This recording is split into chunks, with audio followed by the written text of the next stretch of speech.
अस्सलामु अलैका या रसूल अल्लाह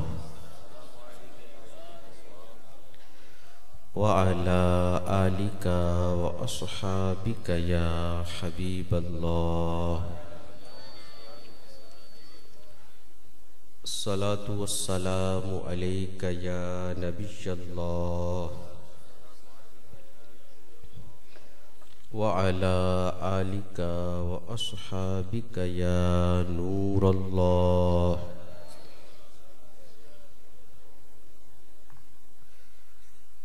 अल्लाह के आखिरी नबी रसूल हाशमी सल्लल्लाहु अलैहि वसल्लम की ज़ात अक़दस पर दुरूद पाक पढ़ने की बेशुमार बरकतें हैं।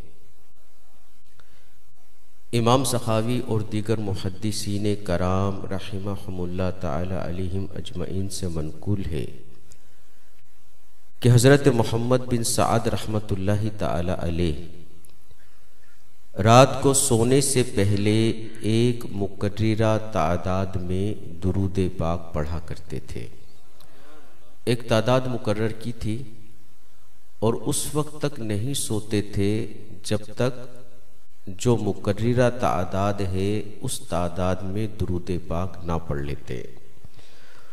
उन्होंने एक रात आमीना के लाल सल्लल्लाहु अलैहि वसल्लम को ख्वाब में देखा कि आप सल्लल्लाहु अलैहि वसल्लम ने मेरे घर को मुनव्वर फरमाया है और मुझसे फरमा रहे हैं कि अपना मुंह करीब कर जिससे तू मुझ पर दुरूद भेजा करता है ताकि मैं इस पर बोसा दूं।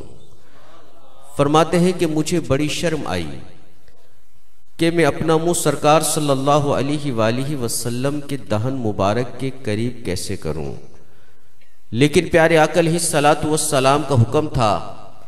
बस मैं अपना रुखसार यानी गाल आप सल्लल्लाहु अलैहि वसल्लम के मुंह मुबारक के करीब ले गया तो प्यारे आका अलैहिस्सलातु वस्सलाम ने मेरे रुखसार पर बोसा दिया।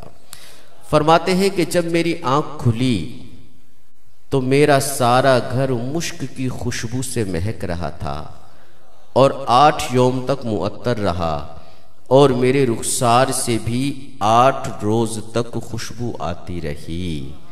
इमाम अहले सुन्नत फरमाते हैं अंबर ज़मी अबीर हवा मुश्क तर गुबार, अंबर ज़मी अबीर हवा मुश्क तर गुबार, अदनासी ये शनाख्त तेरी राह गुजर की है। यह हमारे आका अलैहिस्सलातु वस्सलाम का वस्फ है कि प्यारे आका अलैहिस्सलातु वस्सलाम जिन रास्तों से जिन गलियों से गुजर जाते हैं वो रास्ते वो गलियां महक जाया करती हैं। एक सहाबी बारगाह रिसालत में आप सल्लल्लाहु अलैहि वसल्लम में हाजिर होते हैं, अर्ज करते हैं कि या रसूल अल्लाह सल्लल्लाहु अलैहि वसल्लम बेटी की शादी करनी है, खुशबू नहीं है, खुशबू अता फरमा दें। मेरे आका अलैहिस्सलातु वस्सलाम ने एक खाली शीशी मंगवाई और उसमें अपना मुबारक पसीना डालना शुरू कर दिया। अब जब वो शीशी भर गई तो मेरे आका अलैहिस्सलातु वस्सलाम ने उस सहाबी रदियल्लाहु ताला अन्हु को देखकर फरमाया कि बेटी से कहना इसको लगा लिया करे। रावी फरमाते हैं कि जब उस सहाबी की बेटी प्यारे आका अलैहिस्सलातु वस्सलाम का वो मुबारक पसीना लगाती तो तमाम अहले मदीना को उसकी खुशबू पहुंच जाती, हत्ता कि उन लोगों का घर बैतुल मुतय्यिबीन खुशबुओं वालों का घर ही मशहूर हो गया। आला हजरत फरमाते हैं इन्हीं की बू मायाए समन है, इन्हीं का जलवा चमन चमन है, इन्हीं से गुलशन महक रहे हैं, इन्हीं की रंगत गुलाब में है। आइए नियत करते हैं कि अपने आका अलैहिस्सलातु वस्सलाम की ज़ात अक़दस पर कसरत के साथ दुरूद पाक पढ़ा करेंगे। शौक़ व मोहब्बत के साथ एक मरतबा बाआवाज़ बुलंद दुरूद पाक पढ़ लीजिए।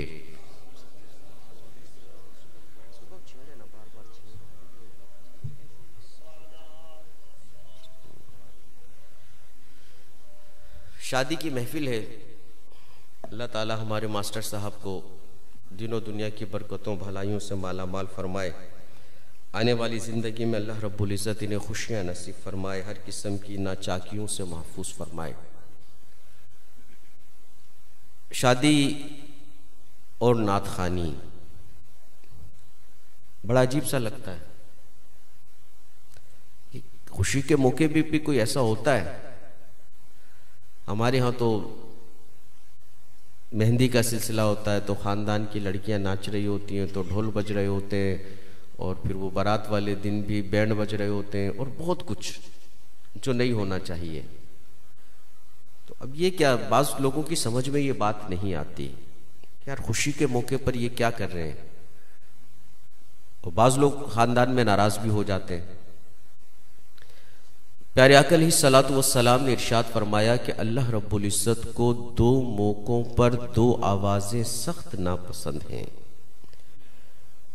एक, जब कोई तकलीफ आ जाए, कोई गम आ जाए, तो वावेला करना, नोहा करना, जोर जोर से रोना, औरतें बैन करती हैं। ये जो आवाज़ है अल्लाह रब्बुल इज़्ज़त को सख्त नापसंद है। और दूसरी आवाज़ खुशी के मौके पर गाने बाजे की आवाज़। ये दो आवाज़ें अल्लाह तबारक व तआला को सख्त नापसंद है। तो अगर कोई अच्छा है भाई, खुशी के मौके पर अल्लाह और उसके रसूल का जिक्र कर रहा है, नात खानी करवा रहा है, और बयान हो रहा है, और लोग बैठे हैं और नेक आमाल हो रहे हैं, तो इस पर सबको खुश होना चाहिए। और बल्कि हमें भी अपना ये जहन बनाना चाहिए कि हम भी इंशाअल्लाह अपने बच्चों की शादियां, या हमारी अभी नहीं हुई जिसकी, कोशिश करें कि गैर शरई रसूमात से बचें। अभी पिछले दिनों का वाक़या, मेरे एक दोस्त थे बचपन के, उनकी शादी थी, तो ख़ानदान वालों की ख्वाहिश थी कि नाच गाना हो, बैंड बजे, और जितने भी मामलात होते हैं आप मुझसे बेहतर समझते हैं। लेकिन उसने प्यार मोहब्बत से सबको समझाया, और अपनी शादी में कोई गैर शरई रस्म नहीं होने दी। नात खानी भी हुई, और जब बारात गई तो बारात भी अल्लाह का जिक्र करते हुए, नाते पढ़ते हुए, और कोई ऐसा काम नहीं हुआ। शादी की दूसरी रात ही तहज्जुद के वक्त उसकी आंख खुली। वो अपना वाक़या बयान करता है। अल्हम्दुलिल्लाह तहज्जुद की नमाज अदा की। अब वो बताता है, तहज्जुद की नमाज के बाद मैं ऐसे ही लेट गया, एकदम ग़ुनूदगी तारी हो गई, नींद का गलबा हुआ। तो उसने बयान किया कि मैं क्या देखता हूँ, मेरे आका अलैहिस्सलातु वस्सलाम ख्वाब में तशरीफ़ ले आए, और उसका ये कहना था मेरे आका ने मेरे माथे को चूम लिया। तो कैसी कैसी बरकतें मिलती हैं। बंदा थोड़ा सा अल्लाह रब्बुल इज़्ज़त की तरफ आए, नेक आमाल की तरफ आए, तो अल्लाह तबारक व तआला और उसके महबूब कैसे कैसे इनामात फरमाते हैं। तो नियत करते हैं हम सब भी। अब शादी ये खुशी का मौका है, खुशी पर अल्लाह और उसके रसूल को राज़ी किया जाता है, नाराज़ नहीं किया जाता, शुक्र अदा किया जाता है, ना शुक्री नहीं की जाती, इताअत व फरमा बरदारी की जाती है, ना फरमानी नहीं की जाती। चले कुछ बातें शादी से मुताल्लिक सुनते हैं। ये मोबाइल वगैरह रखते हैं, सब बयान सुन लें। जितने भी वीडियो बना रहे हैं, मेरी अर्ज़ है सबसे कि आप तवज्जो के साथ बयान सुने, रख दीजिए। जब शादी का सिलसिला होता है लड़के वालों की तरफ या लड़की वालों की तरफ, तो सबसे पहले रिश्ते की तलाश होती है। अब रिश्ते का मयार क्या होना चाहिए? लड़के वाले लड़की को जब तलाश करते हैं तो मालो दौलत भी देखते हैं कि लड़की क्या लेकर आएगी, हुस्न व जमाल भी देखा जाता है कि खूबसूरत है कि नहीं। इसी तरह जब लड़की वाले लड़के के रिश्ते की तलाश में जाते हैं तो वहां भी ये चीजें देखी जाती हैं कि लड़का कमाता कितना है, कहां से कमाता ये नहीं देखा जाता, कि कहीं सूद का कारोबार तो नहीं है, कहीं इसका रिश्वत का तो मामला नहीं है, कहीं नाजायज और हराम तो नहीं कमाता, कमाता कितना है।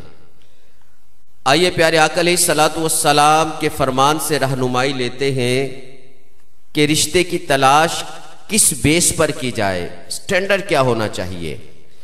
मेरे आका सल्लल्लाहु अलैहि वसल्लम ने इरशाद फरमाया, निकाह 4 वजह से किया जाता है। हसब नसब मालो दौलत, हुस्नो जमाल, दीनदारी, 4 चीजें बयान की गई। हसब नसब, मालो दौलत, हुस्नो जमाल, दीनदारी। फिर मेरे आका अलैहिस्सलातु वस्सलाम ने इरशाद फरमाया, तेरे हाथ खाक आलूद हो, तू दीनदार को तरजीह दे। किसको तरजीह देनी है जी? लड़की देखनी है तो देखे नमाज पढ़ती है कि नहीं पढ़ती, पर्दा करती है कि नहीं करती, या गैर मर्दों से हंस कर बातें करती है। अच्छा, इसी तरह लड़के को देखें, भाई नमाज रोजे का पाबंद है कि नहीं है। जो अल्लाह रब्बुल इज्जत का नाफरमान है वो हमारा फर्माबरदार कैसे हो सकता है? तो ये चीजें देखने की होती हैं। तो क्या इरशाद फरमाया? दीनदारी को तरजीह दे। हमारे यहां हसब नसब भी देखा जाता है, मालो दौलत भी देखा जाता है, हुस्नो जमाल भी देखा जाता है, लेकिन दीनदारी को नहीं देखा जाता। तो याद रखिए, उलमाए कराम ने मर्द पर, वालिद पर औलाद का जो सबसे पहला हक है, वालिद पर औलाद का जो सबसे पहला हक बयान किया, वो ये बयान किया कि मर्द किसी नेक और सालेह औरत से शादी करे। ये औलाद का हक है बाप पर कि मर्द किसी नेक और सालेह औरत से शादी करे, कि जब माँ नेक होगी तो औलाद की दुरुस्त तरबियत हो सकेगी। क्या हमने वो वाक़या नहीं सुना जब मेरे गौसे आज़म रहमतुल्लाहि ताला अलैह कि रस्म बिस्मिल्लाह के लिए लोगों को जमा किया गया। 4 साल गालिबन आपकी उम्र थी, 4 साल कुछ माह। उस्ताद साहब ने पढ़ाया औज़ु बिल्लाहि मिनश शैतानिर रजीम बिस्मिल्लाहिर रहमानिर रहीम। गौसे आज़म ने पढ़ा और कुरान के 18 पारे ज़बानी सुना दिए। उस्ताद साहब ने कहा कि बेटा और पढ़िए। फरमाया मुझे इतना ही याद है। पूछा ये कहाँ याद किया था? क्या जवाब दिया गौसे आज़म ने कि मेरी वालिदा कुरान के 18 पारों की हाफिजा थी। मेरी माँ कुरान के इन 18 पारों की तिलावत किया करती थी। ये कुरान के 18 पारे मैंने अपनी माँ के पेट में याद किए थे। तो क्या बात समझ में आई कि माँ बाप के किरदार का असर औलाद पर पड़ता है, और बिलखुसूस वो ज़माना जब बच्चा पेट में हो, तो उस वक्त जो माँ के मामलात होते हैं, अब कुरान पढ़ रही है, दुरूद पढ़ रही है, नमाज की पाबंद है, तो औलाद पर अच्छा असर पड़ता है। अगर औरत फिल्में देख रही है, ड्रामे देख रही है, फेसबुक यूज़ कर रही है, सोशल मीडिया यूज़ कर रही है, गैर मर्दों से बातें कर रही है और गैर शरई काम कर रही है, तो अब ये असर भी औलाद पर पड़ता है। पहले की माएँ कुरान की तिलावत किया करती थी तो बच्चे भी नेक होते थे। आज की माएँ दिन रात फिल्में ड्रामे ही देखती रहती हैं। चले ज़िम्नन एक और बात अर्ज कर दूं। हजरत अली रज़ी अल्लाह ताला अन्हु एक मर्तबा घर तशरीफ लाए। खातून जन्नत, जन्नती औरतों की सरदार सज्जिदातुना फातिमा तु ज़हरा रज़ी अल्लाह ताला अन्हा ने पूछा कि आज बाबा जान की बारगाह में किस मौजू पर गुफ्तगू हो रही थी? तो हजरत अली रज़ी अल्लाह ताला अन्हु ने बयान किया कि आज प्यारे आका अलैहिस्सलातु वस्सलाम की बारगाह में आपकी महफिल में इस मौजू पर गुफ्तगू हो रही थी कि दुनिया की सबसे बेहतरीन औरत कौन सी है? सज्जिदातुना फातिमा तु ज़हरा, खातून जन्नत, जन्नती औरतों की सरदार ने कहा क्या मैं ना बताऊं कि दुनिया की सबसे बेहतरीन औरत कौन सी है? हजरत अली रज़ी अल्लाह ताला अन्हु ने फरमाया कि जरूर बयान कीजिए। अब सुनिए खातून जन्नत ने क्या इरशाद फरमाया। फरमाया दुनिया की सबसे बेहतरीन औरत वो है जो ना किसी गैर मर्द को देखे, ना कोई गैर मर्द उसको देखे। ये बेहतरीन औरत है। दुनियावी तालीम को एजुकेशन, मखलूत तालीमी इदारों में जाकर बाल कटवा कर, लंबे नाखून रखकर, नेल पॉलिश लगाकर और अजीब व गरीब लिबास पहनकर जो हमारी इस्लामी बहनें इदारों में जाती हैं या दीगर मकामात पर, ये अफजल नहीं है, ये बेहतर नहीं है। बेहतर कौन है? जो ना किसी गैर मर्द को देखे, ना कोई गैर मर्द उसको देखे। तो बहरहाल मेरा मौजू है रिश्ते की तलाश, कि रिश्ता कैसे तलाश करना है, मयार क्या होना चाहिए। दीनदारी, परहेजगारी, शर्म व हया, आला किरदार, ये मयार है। शेख शाह किरमानी रहमतुल्लाहि ताला अलैह ये बहुत बड़े अल्लाह के वली गुजरे हैं और एक मुल्क के बादशाह थे। इनकी एक शहजादी थी, बेटी थी, शादी की उम्र को पहुंची तो करीबी मुल्क के बादशाह के यहां से पैगाम आया, लेकिन इन्होंने इनकार कर दिया और मस्जिद मस्जिद जाकर किसी पारसा नौजवान को तलाश करने लगे, नेक शख्स को तलाश करने लगे। एक मस्जिद में पहुंचे, आपने देखा एक नौजवान को, उसने बड़े खुशो खुजू के साथ नमाज अदा की और फिर खुशो खुजू के साथ उसने दुआ मांगी। आप उसके पास तशरीफ ले गए और फरमाया क्या शादी करोगे? उसने कहा हाँ। ना हसब नसब पूछा, ना मालो दौलत पूछा, कुछ भी ना पूछा। आपने उसको चंद दिरहम दिए कि ये लो ज़रूरत की चीज़ें और खुशबू वगैरह ले आओ, और अपनी दुख्तरे नेक अख्तर का निकाह उस साले नौजवान से कर दिया। कुछ भी नहीं पूछा। क्या देखा? नमाज पढ़ता है खुशो खुशू के साथ, दुआ मांग रहा है खुशो खुशू के साथ।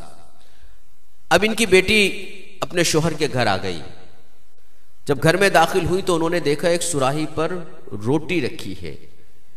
उन्होंने पूछा ये रोटी कैसी? कहने लगा ये कल की बची हुई रोटी आज मैंने इफ्तारी के लिए रखी है। अब वो लड़की वापस जाने लगी। अब वो दूल्हा कहता मुझे पहले ही पता था कि शेख शाह किरमानी की बेटी मुझ जैसे गरीब शख्स के घर नहीं रह सकती। अब बाप की तरबियत देखिए। कहने लगे मैं इस वजह से नहीं जा रही हूं कि आप गरीब हैं, मैं इस वजह से जा रही हूं कि मुझे अल्लाह पर आपका तवक्कुल बहुत कम नजर आता है। जब भी तो एक दिन के लिए रोटी बचा कर रखते हैं, अब या मैं रहूंगी या ये रोटी। अब उस नौजवान ने वो रोटी जाकर अल्लाह की राह में खैरात की और ऐसी नेक खसलत दरवेश शहजादी का शोहर बनने पर अल्लाह का शुक्र अदा किया। अच्छा, इसमें जो एक तो रिश्ते का पता चला कि रिश्ते का मयार बुजुर्गाने दीन के नजदीक क्या। देखा ना, नमाज पढ़ता है, पूछा ही नहीं तू कितना कमाता है, कहां से कमाता है, तेरा बैंक बैलेंस क्या है, कुछ भी नहीं पूछा। एक तो ये तकवा और परहेजगारी, और दूसरा तरबियत औलाद के मुल्क के बादशाह हैं और बेटी की कितनी प्यारी तरबियत की है।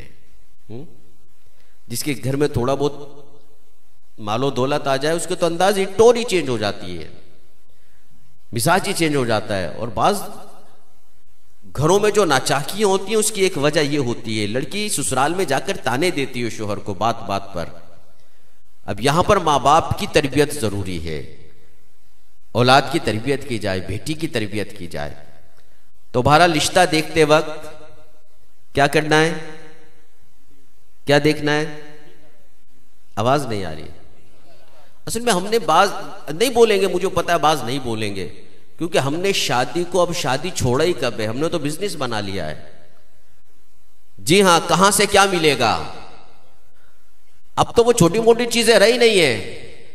कार की भी डिमांड की जाती है कि छोटी कार नहीं बड़ी होगी, जहेज सोना चांदी पता नहीं क्या कुछ डिमांड किया जाता है।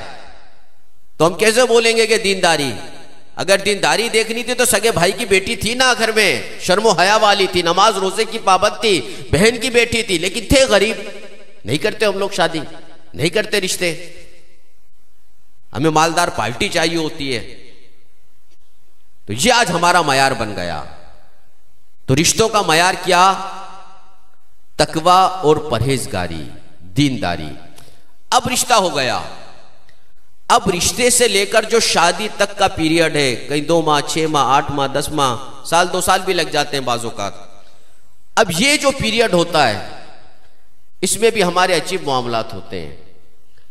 लड़के वाले जब भी लड़की के यहां जाएंगे तो लड़की वालों पर फर्ज है कि उनके लिए बहुत बड़ा दस्तरखान लगाए, कई किस्म के खाने हों। अच्छा ना करें तो रिश्ता टूट जाता है। कहते इन्हें तो अभी कदर नहीं है तो बाद में कदर क्या होगी, अजीब अजीब बातें करते, रिश्ता टूट जाता है। उलमाए कराम ने इसको यहां तक भी लिखा कि बाज़ औक़ात रिश्वत की सूरत बनती है।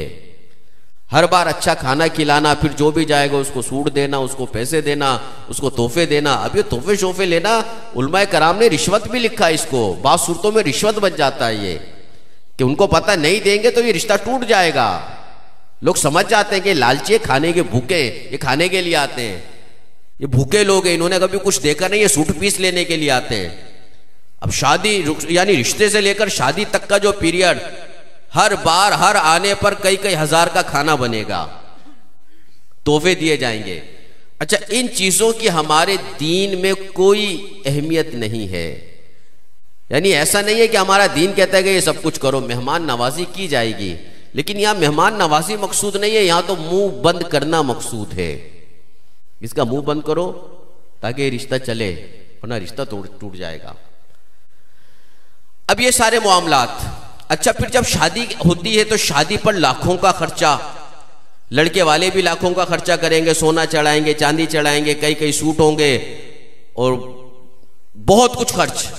इसी तरह लड़की वाले बहुत सारा खर्च करते हैं। अच्छा, बाज़ बिरादरियों में ऐसा भी होता है कि लड़की वालों की तरफ से ये डिमांड होती है कि लड़की के नाम जमीन लिखी जाए या मकान लिखा जाए या कुछ ना कुछ इसके नाम होना चाहिए, तो ये भी लाखों का खर्चा। फिर लड़की जहेज लाखों का लाए, अब गरीब बाप कहां से करे। सुनिए, सबसे पसंदीदा निकाह कौन सा, सबसे बेहतरीन निकाह किसको कहा गया? मेरे आका सल्लल्लाहु अलैहि वसल्लम ने इरशाद फरमाया कि सबसे बेहतरीन निकाह वो है जो दोनों खानदानों पर आसान हो, यानी किसी पर बोझ ना बने, किसी पर बोझ ना हो। लड़की का बाप कई कई लाख कर्जे में डूब जाता है शादी के बाद, लड़के वाले भी हो जाता होगा। अब शादी का दिन आ गया, बारात भी जाहिर है चौधरी साहब की, मलक साहब की, फलां साहब की बारात है। अब कुछ 400-500 बंदा तो जाना चाहिए। लड़के वालों ने कहा भाई कम ले आना। नहीं, कम क्यों लेकर आए, हमारी नाक कट जाएगी, लोग क्या कहेंगे, कहां शादी कर रहे हो। इतने सारे बाराती लेकर जाते हैं, और बाराती भी ऐसा लगता है इन्होंने कभी खाना नहीं खाया। जैसे ही बैठे खाना आया, अब एक प्लेट है और सालन आया परात में। अब जैसे परात रखी तो एक ही प्लेट में पूरी परात की बोटियां चली गई। कहा कैसे एडजस्ट हो जाती होंगी, यानी इतनी भूख। बिरयानी आई तो बिरयानी से प्लेट भर ली, कोई मीठा कस्टर्ड वस्टर्ड आया तो वो भर के रख लिया पहले ही। कितनी शादियों में देखा कि जब शादी से वापस होकर, वलीमे खाने से वापस होकर बंदा गेट की तरफ जाता तो कई बड़े बड़े टप रखे होते हैं और वो खाने से भरे होते हैं। पता चले कि ये इस वजह से लोगों ने इतना खाना निकाल लिया, खाया नहीं, ये वो जो लोगों का बचा हुआ है। अब कौन खाएगा इसको, कितना खाना हम लोग जाया करते हैं। अच्छा, उसका भी सोचें जिसने एहतिमाम किया है, भाई उतना ले लो ना जितना खा सकते हो। हिर्स किस चीज की, आपके सामने रखा है, जब खा लो और जरूरत हो तो और ले लें। नहीं, हिर्स पहले ही सब कुछ भर के रखना अपने पास। अब लड़की वाले का सोचा है, वो जो दिन होता है ना लड़की के बाप के लिए बड़ा अहम होता है, उसकी इज्जत का मसला होता है। उसकी कोशिश होती है कि मेरी बेटी को ससुराल में ताने ना मिले, अच्छे से अच्छे खाना वो अरेंज करता है और हम जाके धज्जियां उड़ा रहे होते हैं। वो मीठा आया, जर्दा आया तो उसमें जितने वो बादाम थे, रसगुल्ले थे, सारे एक प्लेट में। अच्छे बंदाज हैं हमारे। हम घर में भी होता है बाज़-औक़ात इसी तरह, घर में भी खाना बचता है, नालियों में जाता है। अच्छा, घर में हमारा झूठा कोई नहीं खाता, बाहर कौन खाएगा। तो नियत करते हैं इंशाअल्लाह, भाई ले ले उतना ले ले जितना खाना है, खत्म हो जाए भूखे और ले ले, और चाहिए और ले ले, जाया ना करे। कौन कौन नियत करता है। अच्छा, शादियों पे ज्यादा होता है, फंक्शन पे, मंगनी पे, शादी पे, महफिलों में भी होता है बाज़-औक़ात, और अकीका है कहीं, तो जहां कोई फंक्शन है खाने पीने का, वहां ये सब होता है। तो नियत करते हैं सब इंशाअल्लाह। चलें। अच्छा, अब शादी, अब दूल्हा साहब जा रहे हैं, अब दूल्हे की डिमांड होती है फला मेरी झाल में अरेंज किया जाए, क्रॉकरी ऐसी होनी चाहिए, ये डिशें होनी चाहिए। दुरुस्त नहीं है। सबसे पसंदीदा निकाह कौन सा, जिसमें कम खर्च हो, जो आसान हो, जिस पर बोझ ना हो। आइए सुनते हैं। अब शादी हो गई, दुल्हन आ गई, और अगर दुल्हन जहेज कम लाए तो फिर सारी उम्र उसको ताने मिलते हैं। और बाज नादान ऐसे होते हैं मर्द कि औरत को हर वक्त डांटते झाड़ते ही रहते हैं, गालियां ही देते रहते हैं, बुरा भला ही कहते रहते हैं। भाई वो भी किसी की बेटी है। आइए सुनते हैं कि सबसे बेहतरीन कामिल ईमान वाला शख्स कौन। रसूल अकरम नूरे मुजस्सम सल्लल्लाहु तआला अलैहि वसल्लम ने इरशाद फरमाया कि सबसे ज्यादा कामिल ईमान वाला शख्स वो है जो सबसे ज्यादा बाअखलाक हो, और तुम में बेहतर वो है जिसका सुलूक अपनी अहलिया के साथ सबसे अच्छा हो। अहलिया के साथ भी अच्छा सुलूक करना है, ठीक है। घर से बाहर होते हम, दुकान है, कस्टमर से बड़े प्यार से डील करते हैं, आइए बैठिए, तशरीफ रखिए, पंखा भी करेंगे, चाय भी पिलाएंगे, बोतल भी पिलाएंगे। अच्छा मोहल्ले की खवातीन है, मोहल्ले के लोग हैं, उनसे बड़े प्यार से बात करते हैं, खानदान वालों की औरतों से बड़े प्यार से बात करते हैं। लेकिन जैसे घर में आते हैं ऐसा लगता है चैनल तब्दील हो गया। बच्चों को डांटना, बच्चों की अम्मी को डांटना, झाड़ना, गालियां देना, मारना, उसके माँ बाप को गालियां देना, ये शरीफ लोगों का काम नहीं है, ये जहन में रखिएगा। ये मुअज़्ज़ज़ लोगों का काम नहीं है कि वो औरत को जलील करे, उसकी बेइज्जती करे। औरत भी इंसान है ना। हम कहते हैं कि मुसलमान की बेइज्जती करना गुनाह कबीरा है, हराम है, जहन्नम में ले जाने वाला काम है। तो जब आम मुसलमान की दिल आजारी गुनाह कबीरा है तो बीवी की दिल आजारी क्या गुनाह कबीरा नहीं है? जिसको सुबह भी डांट रहे हैं, दोपहर भी डांट रहे हैं, फोन किया फिर डांट रहे हैं, घर आए फिर डांट रहे हैं, झाड़ रहे हैं, बेइज्जती कर रहे हैं, ये कौन सा अंदाज है हमारा? ये कोई मर्दानगी नहीं है। तो नियत करते हैं बीवी के साथ भी अच्छा सुलूक करेंगे। अल्लाह तबारक व तआला इनकी खुद सिफारिश फरमा रहा है, फरमाया और औरतों के साथ अच्छे तरीकों से जिंदगी बसर करो, फिर अगर तुम इनसे नफरत करो तो शायद तुम्हें कोई चीज पसंद ना आए और अल्लाह ने इसमें बहुत भलाई रखी हो। तो अल्लाह तबारक व तआला इनकी सिफारिश खुद फरमा रहा है कि औरतों के साथ अच्छे तरीके से जिंदगी बसर करो। हम बीमार होते हैं, सर में दर्द होता है, हमारे बुखार होता है, बोलते नहीं यार, थक गए, बोलेंगे तो आपको मजा आएगा। थकावट होती है, बुखार होता है, सर में दर्द होता है। हम मर्द हैं और मर्द को अल्लाह तबारक व तआला ने औरत से दुगनी ताकत अता फरमाई है, ताकतवर बनाया है। अच्छा हम बीमार भी होते हैं, बुखार भी होता है, सर में दर्द भी होता है, अगर बीवी कह दे कि सर में दर्द है तो हम मानते ही नहीं है, झूठ बोलती है, काम चोर है, तेरे माँ बाप ने यही तरबियत की है। नहीं, हमें सब कुछ हो सकता है, औरत को नहीं हो सकता। तो औरत भी जाहिर इंसान है और मर्द से कमजोर है, तो बाज़ औक़ात वो भी जाहिर बीमार हो ही जाती है, थकावट हो ही जाती है। आप दो घंटे बच्चों के साथ बैठ के गुजारें, आपको लग पता जाएगा कि बच्चों के साथ बैठना कितना मुश्किल होता है, इन बच्चों को डील करना कितना मुश्किल काम है।